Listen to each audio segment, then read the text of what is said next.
저는 7년째 미국에서 사회복지사, 구체적으로는 케이스 매니저로 일하고 있습니다. 미국이라는 이 거대한 땅에서 우리 한인 1세대 부모님들을 모시다 보면 가슴 한구석이 아려올 때가 참 많습니다.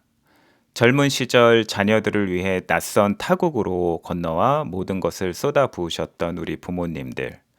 어느덧 세월이 흘러 생애 마지막 자락에 서 계신 그분들을 뵙고 있으면 사회복지사인 저 이전에 한 사람의 자녀로서 참 많은 생각을 하게 됩니다.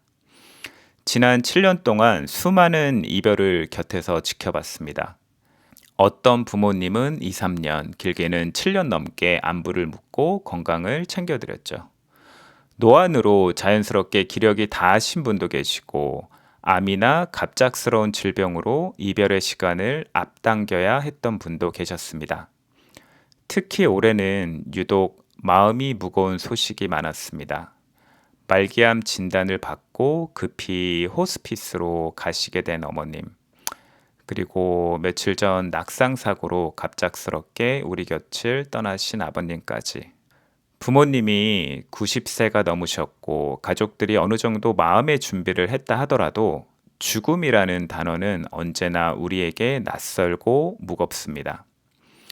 특히 영어가 서툰 우리 부모님들이 미국 시스템 안에서 소외되지 않고 가장 존엄하게 마지막을 맞이하시려면 우리는 무엇을 준비해야 할까요? 오늘 그 깊은 고민을 함께 나눠보려 합니다. 가족분들과 상담을 시작할 때 가장 먼저 고려하는 옵션 중에 하나가 바로 한국분이 운영하시는 가정 양로원입니다. 미국 시스템에서는 Board and Care라고 불리는 이곳은 일반 가정집 같은 환경에서 소수의 인원을 돌보는 형태입니다. 우리 한국 부모님들에게 이곳이 갖는 의미는 단순히 머무는 곳 그 이상입니다. 첫 번째로 언어의 해방입니다. 수십 년을 미국에 사셨어도 몸이 아프고 기운이 없으면 가장 익숙한 모국어로 돌아오게 됩니다.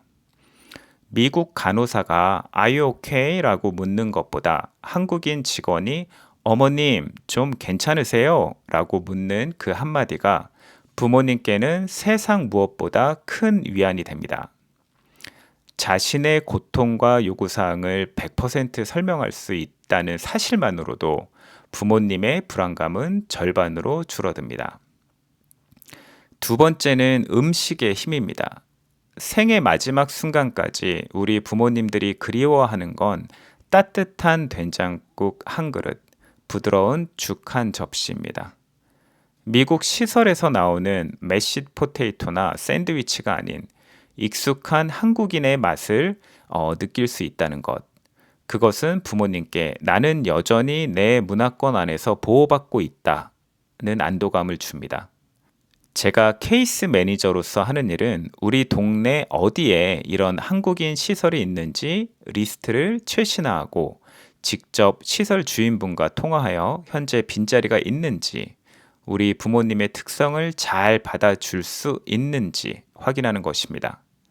한국 정서 안에서 정을 나누며 생을 정리하고 싶은 부모님들께 이곳은 가장 따뜻한 선택지가 됩니다. 하지만 때로는 정서적인 위안보다 의료적인 안락함이 더 시급한 순간이 옵니다. 바로 이때 우리는 하스피스 홈을 고민하게 됩니다. 하스피스는 병을 고치는 곳이 아닙니다. 남아있는 삶의 질을 높이고 고통을 최소화하는 데 모든 목적이 있습니다. 특히 암 말기 판정을 받으셨거나 숨가쁨, 극심한 통증으로 고생하시는 부모님들에게는 일반 양로원보다 하스피스 전문 시설이 훨씬 더 나은 환경일 수 있습니다. 하스피스 홈의 장점은 명확합니다. 24시간 전문 간호 인력이 상주하며 통증 수치를 체크합니다. 약물 조절을 통해서 부모님이 고통 때문에 몸부림치지 않도록 마치 깊은 잠을 자듯 평온하게 머무실 수 있도록 모든 의료 장비와 시스템이 세팅되어 있습니다.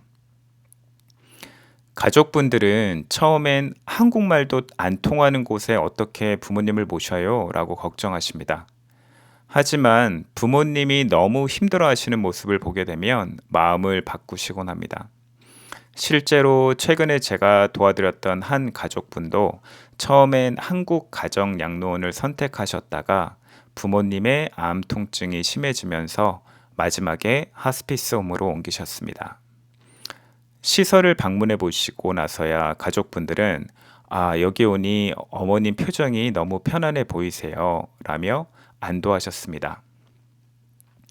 영어를 넘어선 전문적인 케어가 주는 평화가 분명히 존재하기 때문입니다. 저는 사회복지사로서 결정권이 없습니다. 최종 선택은 오롯이 가족분들의 몫입니다. 하지만 제가 정보를 드리고 상담을 할 때 가장 중요하게 강조하는 기준은 딱 하나입니다. 부모님의 지금 상태가 무엇을 가장 간절히 원하는가입니다. 만약 부모님이 아직 인지 능력이 뚜렷하시고 사람들과 대화 나누는 것을 좋아하시며 소량이라도 한국 음식을 드실 수 있는 상태라면 한국 가정 양로원을 먼저 추천해 드립니다. 외로움이 가장 큰 적이기 때문입니다. 하지만 부모님이 의식이 혼미해지기 시작하셨거나 신체적인 통증이 너무 커서 옆에서 누가 말을 걸어도 대답하기 힘든 상황이라면 전문 호스피스 시설이 답이 될 수 있습니다.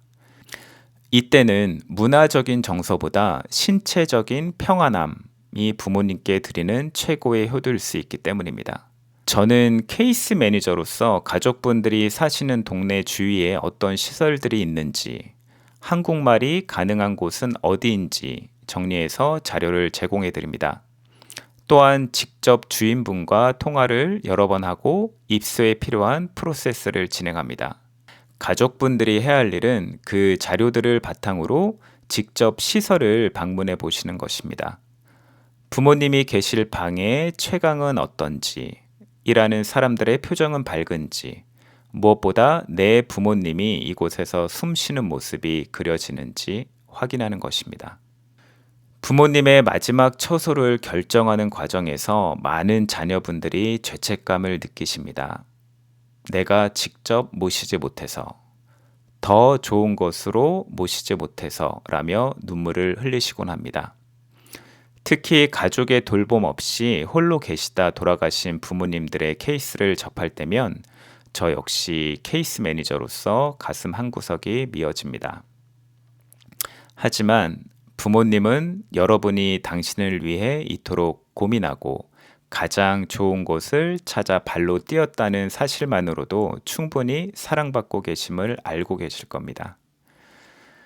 90세의 긴 세월을 지나 마지막 이별을 준비하는 이 시간은 슬픔보다는 감사와 존중으로 채워지면 좋을 것 같습니다. 미국에서 부모님을 모시는 일이 얼마나 외롭고 힘든 싸움인지 잘 알고 있습니다. 사회복지사로서 그리고 여러분의 이웃으로서 제가 정리한 이 정보들이 부모님의 마지막 길에 작은 위로가 되기를 진심으로 바랍니다.